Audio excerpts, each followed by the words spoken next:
હરિદ્વારથી નીકળેલા જ્યોતિ કળશ યાત્રાનું પાદરા નગરમાં આગમન. પાદરા ગાયત્રી મંદિરે સ્વાગત બાદ નગરમાં ભવ્ય શોભાયાત્રા નીકળી. યાત્રા સંપન્ન થતાં મંદિર ખાતે વિરાટ દીપ યજ્ઞનું આયોજન કરાયું હતું.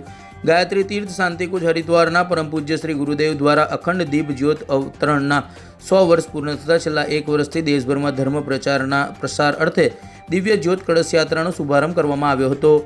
જ્યોતિ કળશ યાત્રાનું અનેક સ્થળોએ પરિભ્રમણ કર્યા બાદ સોમવારના રોજ પાદરા નગરમાં યાત્રાનું આગમન થયું હતું. યાત્રાનું પાદરા ગાયત્રી શક્તિપીઠ મંદિર ખાતે ભવ્ય સ્વાગત કરવામાં આવ્યું હતું. આ પ્રસંગે ગાયત્રી ઉપાસક શ્રી હર્ષદ બાપા સહિત પાદરાના ધારાસભ્ય ચૈતન્યસિંહ ઝાલા, ગાયત્રી મંદિરના ટ્રસ્ટી જિગ્નેશભાઈ ચોકસી સહિત નાગરિક બેંકના ડિરેક્ટર હિતેશભાઈ પટેલ તથા પાદરા નગરના અગ્રણીઓ અને ભાવિક ભક્તો મોટી સંખ્યામાં ઉપસ્થિત રહ્યા હતા. આવેલા મહાનુભાવોએ જ્યોતિ કળશ યાત્રાનું પૂજન અર્ચના કરી યાત્રાનું પ્રસ્થાન કરાવ્યું હતું.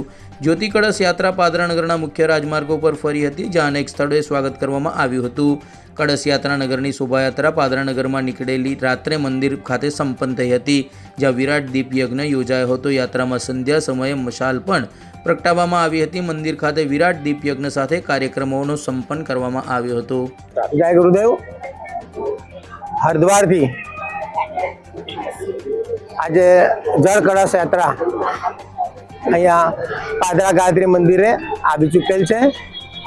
હવે એમાં 100 વર્ષ પૂર્ણ થવાનું એક ભવ્ય આયોજન હરિદ્વારથી શરૂ થયું છે. જળ કળશ યાત્રા કે જેનું આગમન અહીંયા આવી થઈ ગયું છે ગાયત્રી મંદિરમાં, અને અહીંયા એની શોભાયાત્રાની તૈયારી થઈ રહી છે. શોભાયાત્રા નીકળી ચૂકેલી છે અને એના પૂર્વે અહીંયા શ્રી હર્ષદભાઈ બાપા અને માન્ય ધારાસભ્ય શ્રી ચૈતન્ય ઝાલા સાહેબે હાજરી આપી, પૂજા વિધિ કરી અને આમાં ખૂબ સહકાર આપેલ છે. અને હવે સાંજે દીપ યજ્ઞનું આયોજન થઈ ગયેલ છે અને એ દીપ યજ્ઞની પૂર્ણાહુતિ થયા બાદ પાદરા શહેરના સમગ્ર ભાવિક ભક્તો અહીંયા ભોજન લઈ અને આ કાર્યક્રમ પૂર્ણ થયેલ છે.